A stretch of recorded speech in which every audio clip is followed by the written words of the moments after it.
如此猖狂，断不能放过他。长眉，我许你离宗了。一眼便看出我说谎了，不如趁此有用之身。苦海无边，劫行。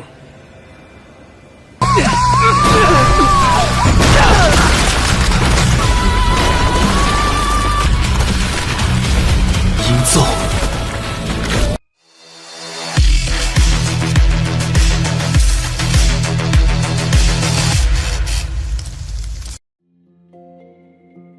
Halo semua, selamat datang di Ruang Sinema. Bagaimana kabar kalian semua? Semoga selalu sehat dan baik-baik saja. Pada hari ini kita akan kembali melanjutkan series Donghua Tales of Herdingot episode terbaru, yang mana ini adalah episode yang ke-89-nya. Tanpa berlama-lama, langsung saja kita mulai alur ceritanya. Sebuah lonceng telah berbunyi di mana ini merupakan pertanda buruk yang tentu saja mengejutkan semua orang di sekte lain. Sementara itu kematian dari murid ini tentu saja mengejutkan Kimo. Sementara itu para utusan dari Pangeran Yangkang barulah menyadari kalau yang mereka habisi merupakan murid dari sekte lain. Tapi mereka tidak akan berhenti sebelum bisa menghabisi Kimo. Serangan pun langsung saja mereka berikan kepadanya. Tapi Kimo dengan mudah menghindari semua itu. Ia pun sadar kalau orang-orang mengejarnya merupakan pengawal Qian Kun yang berasal dari faksi Putra Mahkota. Orang-orang itu mencoba mengecek kondisi murid ini. Namun karena dia sudah mati, maka pengejaran pun kembali dilakukan kepada Kimo. Untuk Kimo sendiri penasaran mengapa mereka malah menghabisi murid itu. Apakah semua ini merupakan ketidaksengajaan atau memang rencana licik mereka yang berkeinginan membuat sekte Petir Agung marah kepadanya. Kimo mengingat perkataan kakek buta mengenai pertemuan Buddha tua dan Putra Mahkota. Jadi bisa saja mereka itu telah bergabung. Banyak pertanyaan dalam diri Kimo, tapi dia itu harus pergi dari tempat ini dulu. Sementara itu para pengejarnya akan mundur dulu karena orang-orang sekte lain telah datang. Para tetua sudah tahu kalau sepertinya murid ini memang sempat bertarung dengan Kimo. Tapi luka yang menghabisinya berasal dari sebuah senjata. Tetua ini pun yakin kalau itu adalah ulah dari Putra Mahkota. Sementara para tetua lainnya bingung apa yang terjadi. Karena saat ini Shuilang tengah membahas perubahan besar dengan Putra Mahkota. Apakah ini merupakan rencana yang mereka bicarakan? Para tetua sangatlah sedih dengan kematian yang diterima oleh murid itu. Namun karena sudah seperti ini mereka taklah bisa berbuat apa-apa. Dan hanya berharap murid itu bisa tenang dan tidak berjuang di lautan penderitaan. Namun yang menjadi masalah di sini adalah luka yang diterima oleh murid itu. Mereka tidaklah bisa menyembunyikannya dari orang lain. Alhasil salah satu tetua berencana untuk memberitahu Buddha tua kalau ini merupakan ulah dari Kimo. Tentu perkataannya membuat mereka terkejut. Namun tetua ini sudah membulatkan tekadnya karena ia tidak ingin masa depan sekte Petir Agung berakhir di sini. Ia akan mengorbankan reputasinya. Sementara itu Buddha tua dan Putra Mahkota akan berpisah karena ia akan kembali ke Kaisaran. Buddha tua takut jika Kaisar Yangkang mati dan Putra Mahkota tidak ada di sana, maka ia khawatir pangeran lain akan memanfaatkan hal tersebut.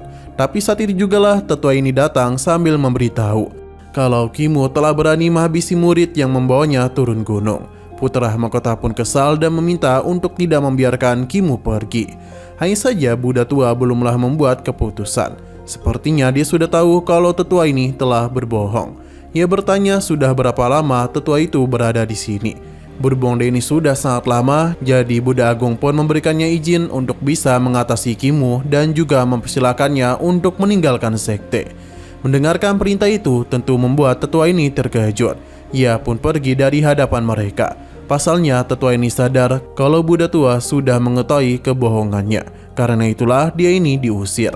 Ia serta menyesal karena tidak mampu mencapai posisinya dan harus pergi meninggalkan sekte. 如此猖狂，断不能放过他。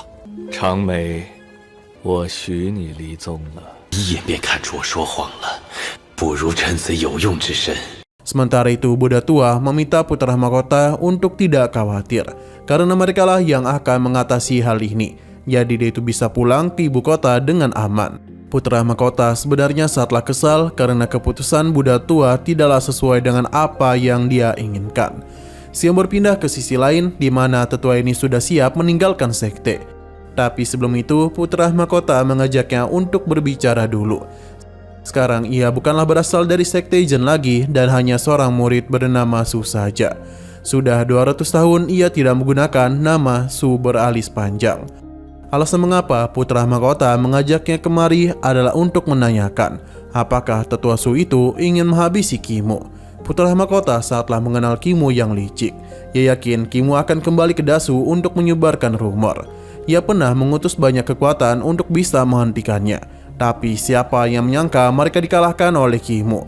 Tetua Su tidak pernah menduga hal tersebut, bahkan ada sosok kuat yang tidak kalah hebat darinya juga telah Kimo kalahkan. Putra mahkota sebenarnya tidak tahan melihat pilar sekte hancur begitu saja.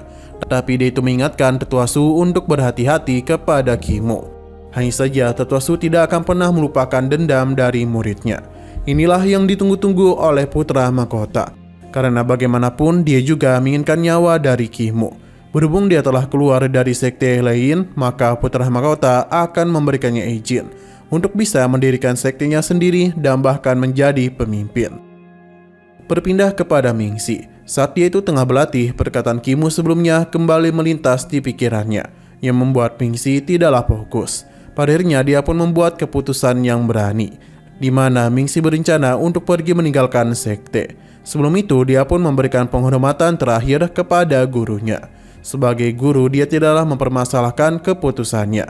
Gurunya hanya berharap yang terbaik saja untuknya. Meskipun begitu, bagi gurunya, Kimo sangatlah jahat karena perkataannya mampu mempengaruhi Mingxi dengan sangat mudah.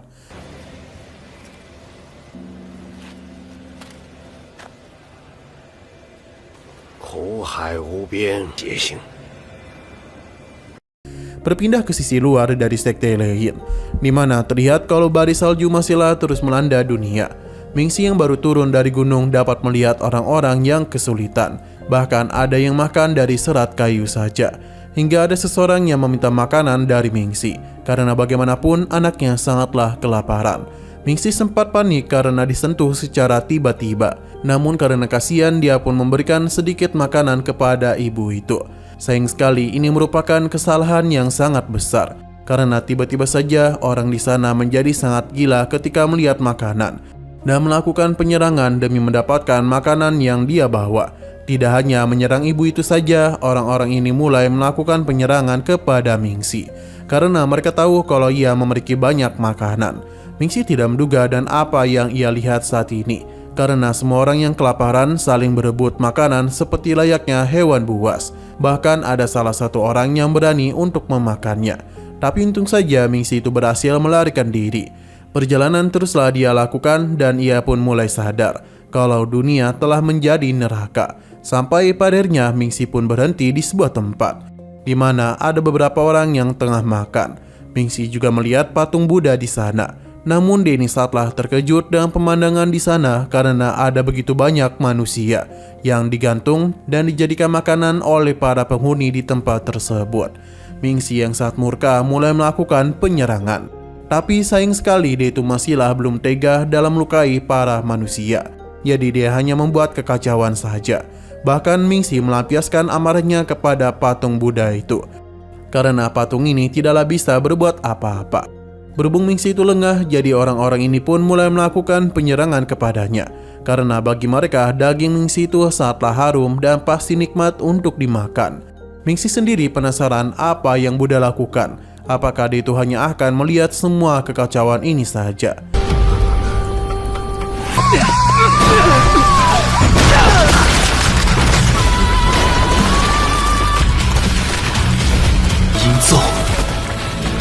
Sesaat kemudian beberapa pasukan pun datang dan segera menyelamatkan Mingxi.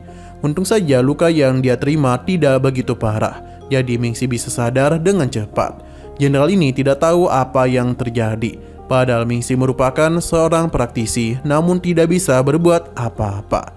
Mingxi sebenarnya malu dengan dirinya sendiri, namun jenderal ini mengajaknya untuk pergi bersama demi bisa melindungi para manusia yang layak. Sementara para manusia di tempat ini akan dia tangkap karena mereka telah membuat kekacauan. Para prajurit langsung saja membakar tempat tersebut. Mingxi hanya bisa melihat saja dan barulah menyadari kalau kitabnya berada di dalam sana. Tapi jenderal ini menghentikannya karena bagaimanapun kitab 2 halaman itu tidak akan membantunya. Yang perlu mereka lakukan sekarang adalah menanam bibit baru, dengan begitulah orang-orang tidak akan kelaparan.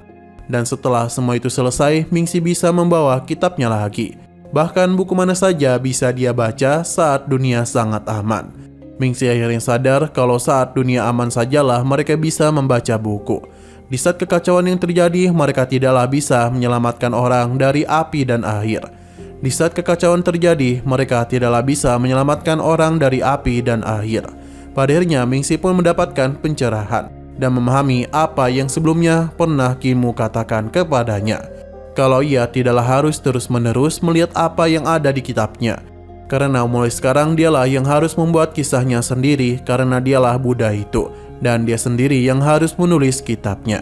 Mingxi pun memilih untuk mengikuti para prajurit. Sementara itu di sisi lain terlihat kalau Buddha tua tahu kalau kaisar bersalah, yang membuat bencana melanda ke segala arah. Sangatlah sulit bagi mereka untuk menahan amarah dari surga. Kita pun diperlihatkan asal-usul dari bencana ini, di mana itu sepertinya adalah tangan dewa dan juga harta dari seorang dewa. Yang Jiwan. Nah, sayang sekali lagi seru-serunya episodenya pun harus bersambung dulu. Nah, sebelum kita akhiri, kita akan melihat petualangan baru yang akan terjadi, di mana semua kekuatan akan berkumpul. Semua ini dilakukan untuk memburu Li Tianxing. Selain itu, entah apa yang akan terjadi kepada sang kaisar Yang Kang. Sebab saat ini pertarungan teruslah terjadi antara dua kekuatan besar. Terdengar juga kalau putra mahkota diminta untuk naik tahta dan menuruti setiap perintah dari takdir. Perang ini pun tidak hanya melibatkan sekte Lien dan juga sekte Dao, namun sekte iblis surgawi juga akan terlibat. Karena tujuan Kimu bersama yang lainnya adalah melindungi sang kaisar. Perang besar pun tentu akan terjadi di antara mereka. Selain itu, Kimu bersama pasukannya juga telah datang. Ia tidaklah takut kepada sekte lain dan juga sekte Dao. Karena jika ada yang berani berbuat macam-macam kepada sang kaisar, maka sekte surgawi juga bisa dan mudah menghabisi putra mahkota.